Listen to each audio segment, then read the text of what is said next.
নমস্কার বন্ধুরা, সুইসনেস কিচেনে সকলকে সাদর আমন্ত্রণ জানিয়ে আজকের রেসিপি শুরু করছি। আজকের পর্বে নিয়ে এসেছি দারুণ স্বাদের স্পঞ্জি কেক।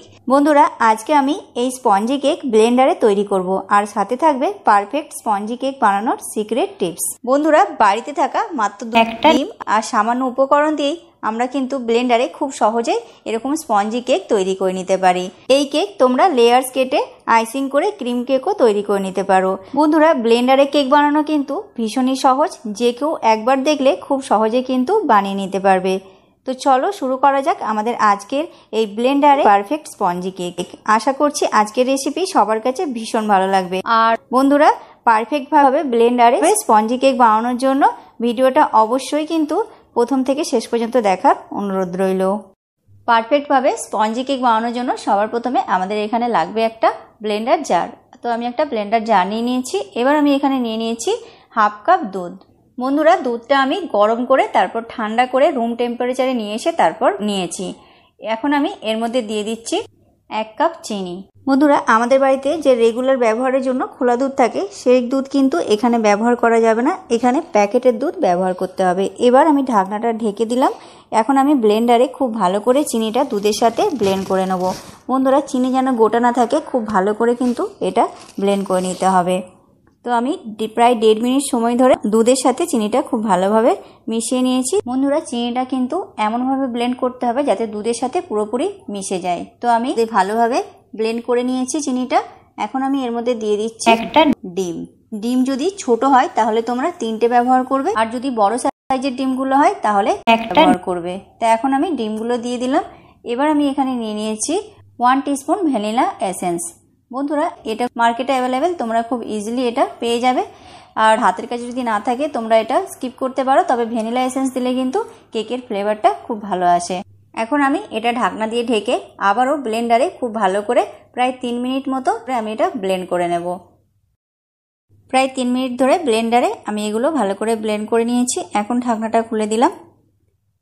এবার আমি এর মধ্যে দিয়ে দেবো 1/3 কাপ রিফাইন তেল। বন্ধুরা, তেলের জায়গায় তোমরা ঘিও ইউজ করতে পারো, তবে তেল দিয়ে করলে কিন্তু কেকটা বেশি সফট তৈরি হয়। এখন আমি ঢাকনা দিয়ে এটা প্রায় 1 মিনিট মতো আমি এটা ব্লেন্ডারে ব্লেন্ড করে নেব। তো প্রায় 1 মিনিট ধরে আমি ব্লেন্ডারে ব্লেন্ড করে নিয়েছি। এখন আমি একটা মিক্সিং বল নিয়ে নিয়েছি। এখন আমি মিশ্রণটা মিক্সিং বলের মধ্যে ট্রান্সফার করে নিচ্ছি। খুব ভালো করে কিন্তু সম্পূর্ণটা ঢেলে নিতে হবে মিক্সিং বলের মধ্যে। এখন আমি একটা ছাঁকনি নিয়ে নিয়েছি, আর এখানে আমি নিয়ে নিয়েছি 1 কাপ পরিমাণ শুকনো ময়দা। এবার ময়দাটা এরকমভাবে চেলে নিচ্ছি। বন্ধুরা, অবশ্যই কিন্তু এরকম করে ময়দাটা চেলে নিতে হবে, তাহলে কেকের রেজাল্টটা কিন্তু খুব ভালো হবে। তো এখন আমি চেলে নিয়েছি। এখন আমি এর মধ্যে দিয়ে দিচ্ছি 2 টিস্পুন বেকিং পাউডার। আমি কিন্তু এখানে বেকিং সোডা ইউজ করিনি। এবার আমি এখানে নিয়ে নিয়েছি আরও হাফ কাপ ময়দা।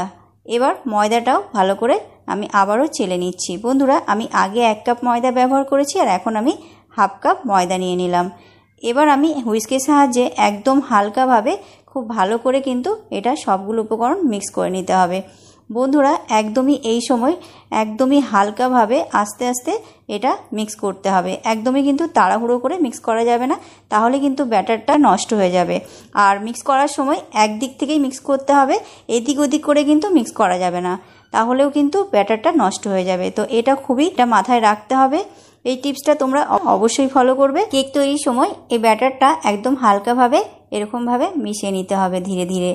আর তোমাদের কাছে যদি হুইস্ক না থাকে তোমরা কাঁটা চামচ বা চামচ দিয়েও এটা মিক্স করে নিতে পারো। বন্ধুরা, এই ব্যাটারটা একদম লাম্পস ফ্রিভাবে তৈরি করতে হবে, যেন ভেতরে কোনো লাম্পস না থাকে। বন্ধুরা, কেক তৈরি করার সময় যে সমস্ত উপকরণগুলো আমরা ইউজ করি সেই উপকরণগুলো কিন্তু খুব বেশি ফ্রিজের ঠান্ডা অথবা খুব বেশি গরম কিন্তু ইউজ করা যাবে না, এটা মাথায় রাখতে হবে। তো আমি এটা ভালো করে মিক্স করে নিয়েছি। এইরকমভাবে প্রায় 7 থেকে 8 মিনিট আমি এরকমভাবে হালকাভাবে ঘুরিয়ে ঘুরিয়ে আমি কিন্তু ব্যাটারটা তৈরি করে নিয়েছি। আর ব্যাটারের ঘনত্বটা ঠিক এইরকম হয়েছে, খুব বেশি শক্তও না আবার খুব বেশি পাতলা না, মিডিয়াম কনসিস্টেন্সির ব্যাটার একটা তৈরি করতে হবে। এখন আমাদের ব্যাটারটা একদম লাম্পস ফ্রিভাবে তৈরি হয়ে গেছে। এখন আমি এটা ঢাকনা দিয়ে ঢেকে 10 মিনিটের জন্য রেস্টে রেখে দিলাম। অবশ্যই কিন্তু রেস্টে রেখে দিতে হবে।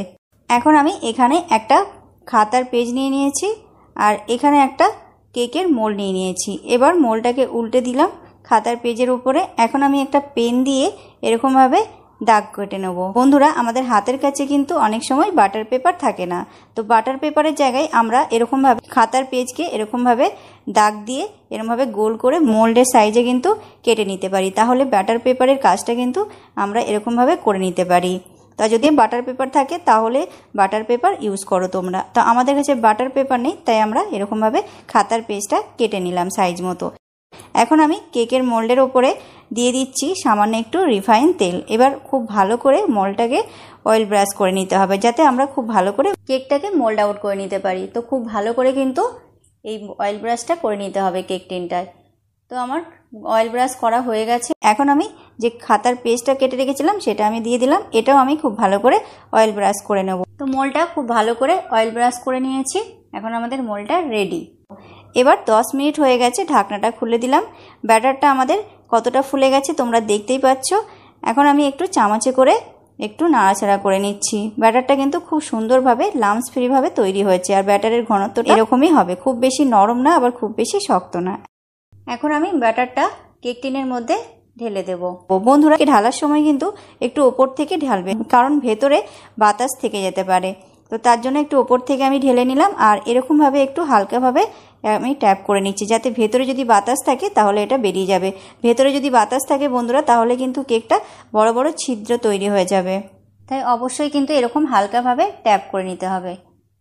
এখন এদিকে দেখো আমি ওভেনের ওপর একটা কড়াই বসিয়ে দিয়েছি, আর কড়াইটা কিন্তু আমি আগে থেকে গরম করিনি, মানে প্রিহিট কিন্তু করিনি, ঠান্ডা কড়াই আছে। এবার আমি এর মধ্যে রেখে দিচ্ছি একটা স্ট্যান্ড না থাকলে তোমরা ছোট বাটিও রাখতে পারো। এবার স্ট্যান্ডের উপরে আমি কেকের ব্যাটারটা রেখে দিলাম। এখন এবার একটা ঢাকনা দিয়ে ঢেকে দিলাম। আর বন্ধুরা কোনো ছিদ্রযুক্ত যদি ঢাকনা থাকে তাহলে এই ছিদ্রটা কিন্তু এরকমভাবে কাগজ বা অন্য কিছু দিয়ে তোমরা আটকে দেবে। এটা কিন্তু অবশ্যই আটকে দিতে হবে। বন্ধুরা এখন আমি ওভেনটা অন করে 2 মিনিট মিডিয়াম ফ্লেমে হিট করে নেব। তারপর ফ্লেমটা একদম লো করে দিয়ে 45 থেকে 50 মিনিট আমি রেখে দেবো বেক হওয়ার জন্য। বন্ধুরা আজকে কিন্তু আমরা কোনো লবণ বা বালি ছাড়াই কেকটা বেক করে নেব, আর প্রিহিট ছাড়াই। ফিরে আসলাম 20 মিনিট পর, ঢাকনাটা খুলে দিলাম। বন্ধুরা তোমরা দেখতেই পাচ্ছ কেকটা কিন্তু কতটা ফুলে উঠেছে, তবে এখনও কিন্তু কেকটা পুরোপুরি বেক হয়নি। তার জন্য আমি আবারও এটা ঢাকনা দিয়ে ঢেকে দিলাম, আর ঢেকে দিয়ে আমি 45 থেকে 50 মিনিট পর্যন্ত ওয়েট করব। আর এই সময় কিন্তু ফ্লেমটা অবশ্যই লোতে রাখতে হবে। তো ফিরে আসলাম প্রায় 50 মিনিট পর, ঢাকনাটা খুলে দিলাম। বন্ধুরা তোমরা দেখতেই পাচ্ছ কেকটা কতটা ফুলে উঠেছে।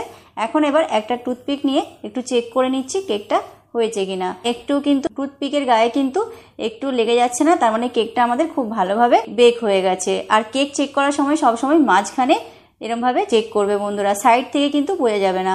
এবার আমি এটা তুলে নিয়ে একটু ঠান্ডা করে নেব। এবার এটা ঠান্ডা করে নিয়েছি। এখন একটা ছুরি দিয়ে এর চারপাশটা এরকমভাবে একটু কেটে নেব, তাহলে মোল্ড আউট করতে খুব সুবিধা হবে। এবার একটা প্লেট নিয়ে নিয়েছি, প্লেটের ওপর এবার আমি মোল্ডটা এরকমভাবে উল্টে সামান্য একটু হালকা এরকমভাবে ট্যাপ করলেই কিন্তু খুব সহজে কেকটা বেরিয়ে যায়। তো আমি এটা তুলে নিলাম। তোমরা দেখতেই পাচ্ছ বন্ধুরা কত সুন্দরভাবে এটা মোল্ড আউট হয়ে গেল। এখন আমি পেছনের কাগজটা তুলে নেব।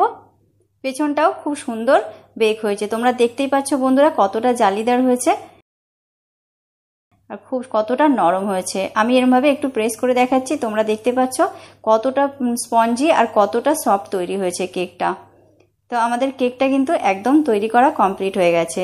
এখন আমি একটা ছুরি দিয়ে কেটে নিচ্ছি। বন্ধুরা কাটা দেখেই তোমরা বুঝতে পারছো কেকটা কতটা স্পঞ্জি তৈরি হয়েছে আর কতটা নরম তৈরি হয়েছে, একদমই সফট নরম তুলতুলে আর স্পঞ্জি।